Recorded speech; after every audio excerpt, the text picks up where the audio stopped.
Assalamualaikum warahmatullahi wabarakatuh. Selamat pagi anak-anak semuanya. Bertemu kembali bersama dengan Bu Alfi. Hari ini kita akan melanjutkan materi kita selanjutnya di mata pelajaran Pendidikan Agama Islam. Belajar bersama dengan Bu Alfi. Yuk kita simak. Materi kita selanjutnya adalah sifat wajib Allah Subhanahu wa Ta'ala. Tujuan pembelajaran kita hari ini adalah 1. Siswa diharapkan mampu menyebutkan sifat wajib Allah Subhanahu wa Ta'ala. Yang kedua, siswa diharapkan mampu mengartikan sifat wajib bagi Allah Subhanahu wa Ta'ala. Sebelum kita mempelajari sifat-sifat wajib bagi Allah, kita perlu tahu terlebih dahulu nih, apa sih sifat wajib bagi Allah? Sifat wajib bagi Allah adalah sifat-sifat yang pasti dimiliki oleh Allah Subhanahu wa Ta'ala. Dan ada 20 sifat wajib bagi Allah yang nantinya kita akan pelajari satu persatu. Di antaranya 20 sifat wajib bagi Allah yang akan kita pelajari hari ini. Di antaranya 1. Ada wujud atau yang berarti ada. Maknanya adalah Allah Subhanahu wa Ta'ala adalah zat yang pasti ada. Kemudian yang kedua ada qidam atau terdahulu. Maknanya adalah dialah Allah yang awal dan yang akhir. Kemudian ada baqo yang ketiga atau artinya kekal. Maknanya Allah tidak akan pernah punah, binasa ataupun mati. Dan yang keempat ada mukhalafatul lil hawadithi atau berbeda dengan makhluknya. Maknanya adalah Allah adalah zat yang maha sempurna dan gak ada yang bisa menyerupainya. Selanjutnya nomor 5, qiyamuhu binafsihi atau berdiri sendiri. Allah tidak pernah bergantung atau membutuhkan bantuan dari siapapun, termasuk Allah tidak butuh bantuan kita. Kita adalah makhluknya, maka Allah tidak butuh bantuan makhluknya. Kemudian ada 6, wahdaniyah atau tunggal, atau bisa diartikan esa. Ya, tidak ada sekutu baginya. Bagi siapa? Bagi Allah. Tidak ada yang lebih esa kecuali Allah. Allah itu hanya satu, tidak ada yang lain. Nomor 7 ada kudrat atau berkuasa. Ya, Allah adalah pemegang kuasa atas segala sesuatu. Itu semua atas kuasa Allah. 8 ada iradat atau berkehendak. Allah maha berkehendak terhadap hal apapun. Jadi ketika Allah sudah berkehendak, maka makhluk tidak akan pernah bisa mengelaknya, ya. Semua atas kehendak Allah. Kemudian nomor 9 ada ilmun, artinya mengetahui, ya. Allah itu mengetahui atas segala sesuatu yang tampak ataupun tidak tampak. Bahkan ketika itu tersembunyi, Allah pun maha mengetahui. Kemudian nomor 10 ya, ada hayat atau maha hidup.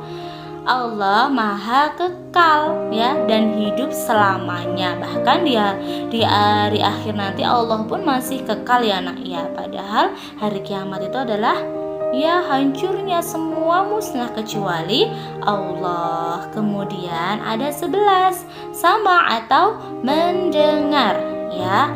Allah maha mendengar yang berucap ataupun bahkan di dalam hati kita yang orang lain tidak tahu, maka Allah maha mengetahui, Allah maha mendengar. Kemudian nomor 12 ada basar atau maha melihat, ya. Pandangan dan penglihatan Allah itu tidak terbatas sama sekali. Bahkan ketika makhluk tidak dapat melihat ya, tapi Allah Maha melihat. Bahkan ya, daun yang jatuh pun Allah Maha melihat. Kemudian 13 ada qalam atau berfirman ya. Perkataan Allah itu sempurna. Ya, 14 ada qadiran atau berkuasa ya. Segala hal itu atas kehendak Allah, atas kuasanya Allah. Manusia tidak bisa bercampur tangan, semua atas kuasanya Allah Subhanahu wa taala.